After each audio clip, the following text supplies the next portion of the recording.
Жамбас белдеуінің сүйектері алдынан жамбас сүйектері қасаға симфиз, яғни симфиздік байланыс арқылы, артқы жағынан сегіз көз сүйегімен екі жақта диартроз буын арқылы байланысқан, және өзара олар синдесмоздық байланыстар арқылы байланысады.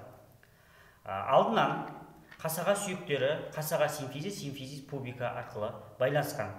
Байланысатын беттері әрбір жамбас сүйегінің қасаға бөлігіндегі фасис симфизис беттесуінен құралады. Пішіні жалпы қасаға бетінің симфизик бет сопақша пішінде келген. Олардың арасында шеміршек тіні толтырып тұрады. Шеміршек тіні бар. Шеміршек тіні ер адамдарда орташа есеппен оның вертикалды шамасы 5,5 сантиметрді құраса, әйел адамдарда 4,5 сантиметрді құрайды. Және ер адамдарда ол жұқа және талшықты шеміршек, талшықты болып келеді де, ал әйелдерде керісінше қалың және сүйектерге жақын жерде гиалинді болып келеді. Шеміршектің ортасында саңылау болады. Бұл саңылау ер адамдарда шамасы аз болады да, ал әйел адамдарда шеміршек аралық саңылаудың шамасы үлкен болады. Тіпті жүкті және босанған әйелдерде шамасы одан да үлкен болады. Бұл шеміршектің осы сыртын фиброз тін жабады да, жоғарғы жағында екі қасаға сүйегінің төмпегі туберкулум пубикумның арасына тартылатын лигаментум пубикум супериусты құрайды да, ал төменгі жағында екі жақтағы қасаға сүйегінің тармақтарына тартылатын лигаментум аркватум пубисті құрайды. Енді артқы жағында мықын сүйегі мен сегіз көз сүйегінің арасында буын артикуляция сакра илиака байланысқан.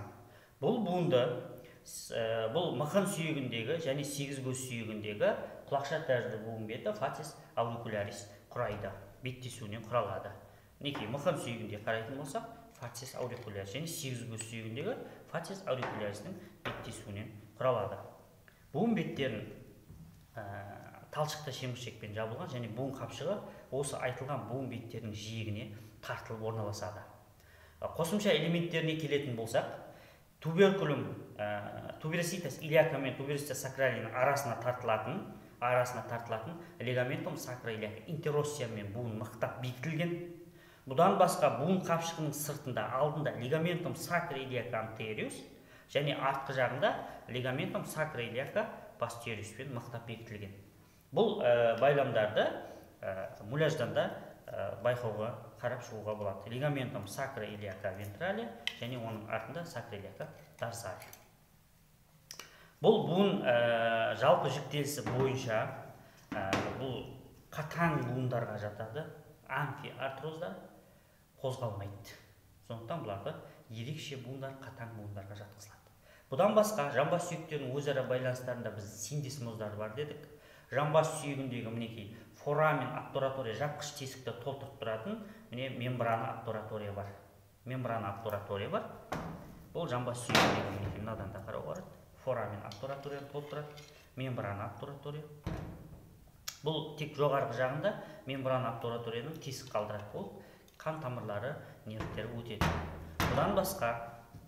Бұдан басқа жамбас сүйегінің өзара тағы байланыстарына жататын шонданай сүйегінің төмпегі туберкулум исхий мен спина исхиадикадан тартылатын лигаментум сакротуберали, лигаментум сакротуберозум, лигаментум сакроспинозумды анықтаймыз. Сол арқылы жамбас сүйектер мен сегіз арасында екі тесік қалыптасады.